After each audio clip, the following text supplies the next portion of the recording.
Hello everyone and welcome to the channel. I'm Emmanuel, I'm an Airbus pilot, and in today's video let's have a look at the climb out in the Airbus A300. We've just completed the after takeoff stuff, we've passed through 10,000 feet, so let's go ahead and do our 10,000 foot flow.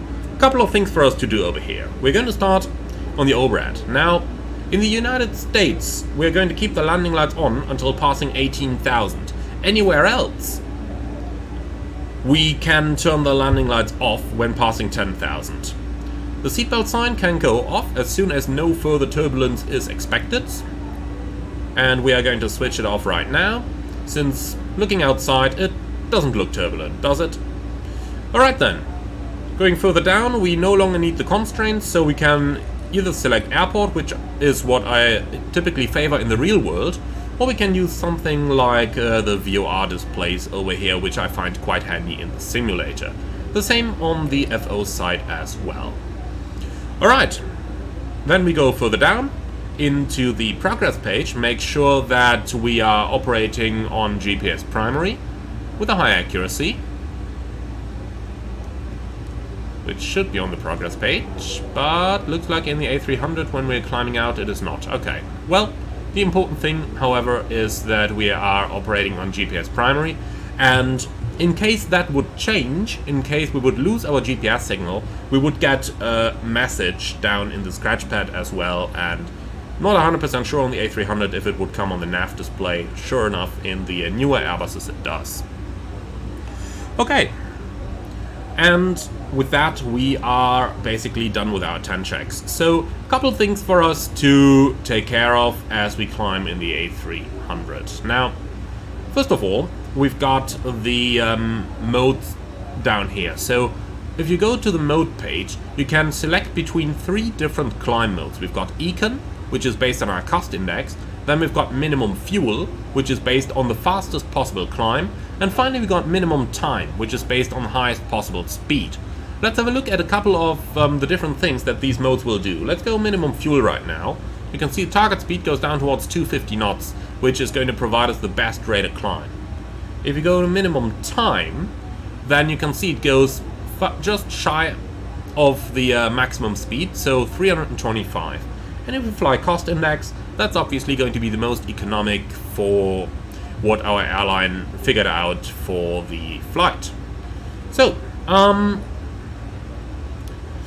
that's a couple of the options we've got over here. Now, direct, as I have shown in the takeoff part of the tutorial already, you go to the Direct To page, you select whichever waypoint you want, like for example Oscar Delta India, then you simply press the insert button and the airplane is going to take you there directly. I'm going to cancel that one out right now because we are going to follow the set.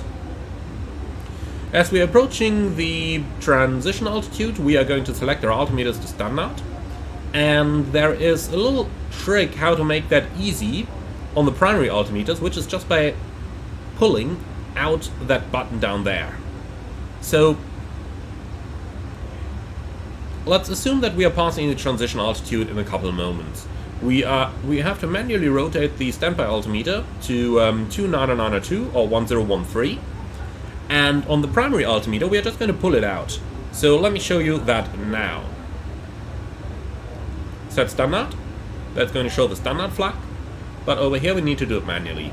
And then we cross-check it with the right-hand side as well, and then the pilot monitoring is going to call out standard cross-checked, passing flight level 183, now. When saying now, you compare all 3 altimeters to make sure that you're getting similar indications. Okay. Another item that you need to take care of in the A300, contrary to your favorite Airbus A320, is that you actually need to synchronize the heading bug. So as you're turning, the heading is not going to turn along. So let's say it was offset by a little bit. If you just press the top of the button over there, that is immediately going to synchronize it. So if you push it in, it synchronizes the current heading with the recommended, or with the heading bug. Alright, In terms of the nav display setting, Airbus does recommend that you keep the range of the nav display so that the next turn is shown on it. So in our case, for example, we've got a turn at Oscar Delta India, so for that reason I've selected it like this. The range of the nav display in the A300 needs a little bit of getting used to, as it is rather different from what Airbus did on the A320 and newer, and what Boeing did on all of their EFIS equipped airplanes. On here you've got a range of 15, 30, 60, 120 and 340, compared to the 10, 20, 40, 80, 160, 320 in the A320 aircraft.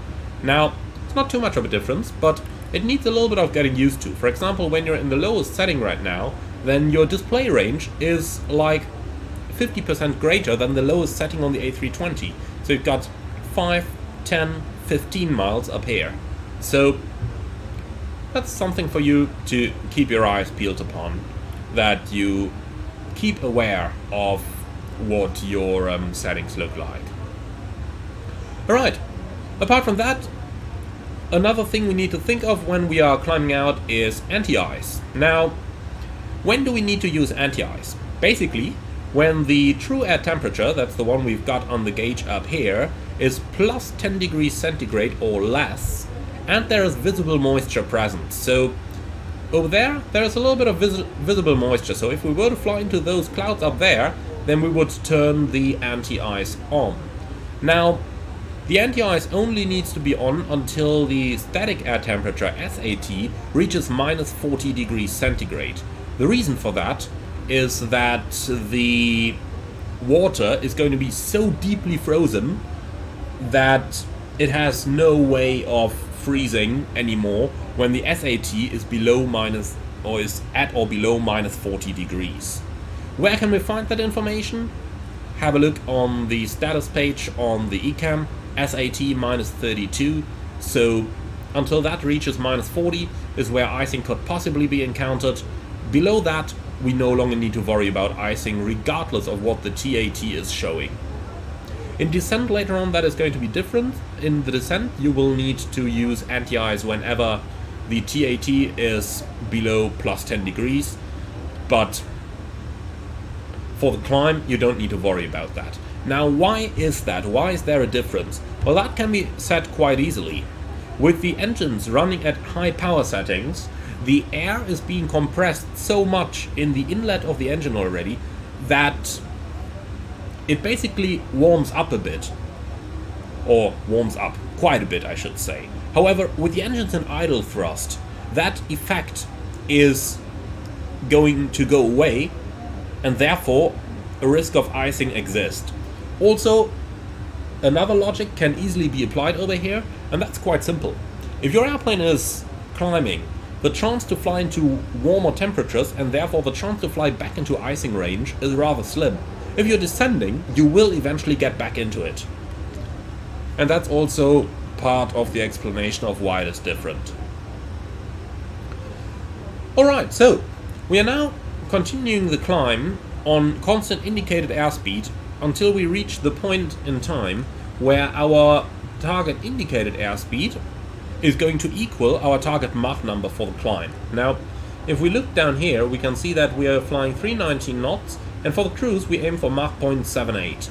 So for that reason, we are going to maintain the 318 knots that the airplane is commanding right now, all the way until we reach Mach 0.78. When we reach that, it is going to transition over into maintaining a constant Mach number, and then we are going to maintain that. If you're wondering, our vertical speed is currently just about 1,000, and depending on your airplane's weight, it might be even lower, so it can go all the way down to something like 600 or 700 feet a minute. As soon as you're transitioning from maintaining a constant indicated airspeed to maintaining a constant Mach number, your plane is going to pitch up a little bit, because maintaining a constant Mach number as we are climbing up to a higher altitude means our indicated airspeed will start reducing. We can start seeing that in action. We just saw the target indicated airspeed drop a little bit since we are now flying Mach 0.78, and you can see that our vertical speed has very slightly started to increase. So we will continue to observe that as we climb out to higher altitudes, but apart from that, we can now slowly start to relax, sit back, and just have the airplane fly along. Since we're above the transition altitude, we can also switch off the landing lights now and retract them. That is also going to give us a slightly better rate of climb, even though I'm really talking about a slightly better rate of climb. Sometimes can be hard to even observe that on our instrument gauges. As we're leaving the terminal area, we can select our TCAS from the 6-mile range that it had on the initial climb. By pressing the range button over here, we can set it to a slightly higher range of now 12 nautical miles. Alright, here's the effect I talked about. The target indicated is going down as the airplane aims to maintain a constant Mach number, and that increases our rate of climb. So, as we're climbing up to the higher altitude, we need to have a look at the progress page. A couple of things over here for us to consider. Our optimum is slowly increasing as our altitude increases, and the maximum is as well. So, as we are climbing up higher, we want to have a look at that again, because eventually air traffic control is going to ask us what our requested flight level is going to be. And when that happens, just have another look at the optimum over here and choose a cruise level that's close enough to it. So optimum 346, so our planned cruising level of 350, which is what SimBrief has calculated for us, is obviously going to be the optimum level for us. So 350 looks good, and we're going to climb right up there. Okay, you can see our target indicated speed is coming further down. The airplane is still climbing up, passing flight level 300. Now, here is something for you to notice. In the 737, we used to select the maximum bank angle from 25 degrees to 10 degrees when passing level 300. You also got such a selector over here in the A310, in that you got either norm or 15. We are going to keep that on norm. There is no SOP in the A300 that we need to reselect that to a lower bank angle. The reason is that it's an Airbus, so there is a computer behind that system, and norm actually just means that the aircraft is going to reduce the bank angle automatically as the margins get lesser when we climb up to the higher altitudes. After the turns, don't forget to sync your heading bug, making your life easy. One more thing for us to notice as we are climbing along, and that is in terms of the setting of your FCU altitude. You will have noticed that by default you are changing it in steps of thousands.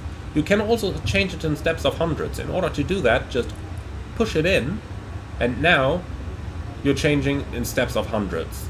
And again, if you're pushing it once more, then you're back to changing it in steps of thousands. That's about as easy as it is to handle the FCU altitude. Now, let's take a quick moment to talk about the different buttons we've got on the FCU up here. Contrary to the newer Airbuses, there is a couple more buttons on the Airbus A300 FCU, so let's have a quick look. We've got altitude hold, which is just an immediate level off. Level change is quite similar to level change in the Boeing, so if we go to level change, then it is going to open up the speed window and it is going to maintain the indicated airspeed or the Mach number that's been selected up here. You can change between ES and Mach number with that button on the left there. Profile basically means VNAV. So when you use the profile mode, then the airplane is going to follow the climb commands based on the VNAV capabilities that we got through the FMS. Now down here we got heading select and nav, and there's one thing to notice. You can obviously just go heading select by pressing the heading cell button. If you do that, like so, it is going to revert from profile into level change because the airplane says like, hey, I'm no longer on my flight track. So for that same reason, I'm no longer able to follow my VNAV profile. If you want to use profile mode again, you gotta be in nav. Like so. Another way to engage heading mode, however, is to pull out the heading button. See, if I'm pulling that, it's also going into heading select, and at the same point it's reverting to flight level change as well. Now, let's go back into nav and profile once again. And I just want to demonstrate something to you again, so have a careful listen.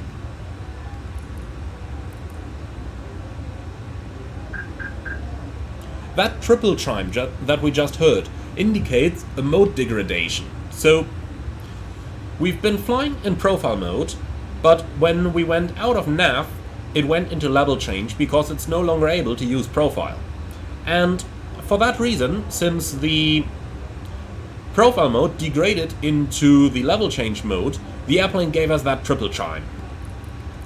So if you hear that, always have a look at your FMA to see what your airplane is doing.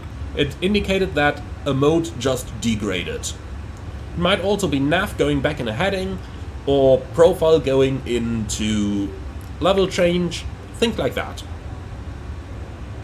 So we're approaching our cleared altitude of flight level 350, and in the last 1,000 feet you want to be sure that your rate of climb is less than 1,500 by the book and less than 1,000 in practical terms. So if that happens, you just go to vertical speed. Going to vertical speed is easy. You just pull the knob out, shows you immediately what it's set to. So plus 10, for example, means vertical speed plus 1,000 feet a minute. Since we're rather close to the cleared altitude though, it's straight away going into alt star and now into profile altitude. And here we go. Okay, so we're now level in flight level 350. We made it all the way up to our cruising altitude. And with that, our climb tutorial is going to be finished. Thank you very much for watching. I do hope you learned something today. If you did, do let me know in the comments below. If you liked the video, be sure to also let me know through clicking that like button in YouTube. And don't forget to subscribe to the channel for further tutorials. I would like to thank you very much for flying along. Hope that you enjoyed this one, and if you did, and if you really liked my videos, then I would appreciate a small donation through the Buy Me Coffee link in the video description below. Thank you very much for watching, and I see you all again on the next one.